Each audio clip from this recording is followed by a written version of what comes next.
السلام علیکم، میں ہوں سپورٹس اپڈیٹ کے ساتھ Salman Deshani. Asian cricket council ACC نے جمعے کو ایشیا کپ میں روایتی حریفوں بھارت اور پاکستان کے درمیان سپر 4 مرحلے کے انتہائی متوقع میچ کے لیے ریزرو ڈے شامل کرنے کا اعلان کیا۔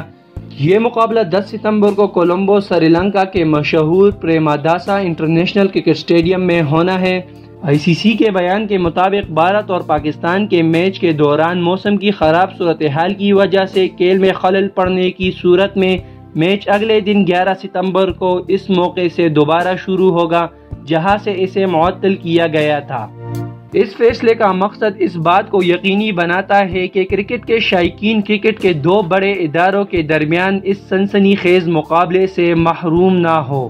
ٹکٹ ہولڈرز کو سختی سے مشورہ دیا جاتا ہے کہ وہ اپنے میچ کی ٹکٹ اپنے پاس رکھیں کیونکہ وہ درست رہیں گے اور ریزرو ڈے پر داخلے کے لیے استعمال کیے جا سکتے ہیں۔ قابل ذکر بات یہ ہے کہ یہ پچھلے پروٹوکول سے نکلتے ہیں جہاں صرف ایشیا کپ کے فائنل کے لیے ریزرو ڈے تھا۔ ہندوستان بمقابلہ پاکستان میچ کو کرکٹ کی دنیا میں اس کی بے پناہ اہمیت کی وجہ سے یہ استثناء دیا گیا ہے۔ تو اگلی ویڈیو کے لیے اجازت دیجیے اور اپنا خیال رکھیں۔ اللہ حافظ۔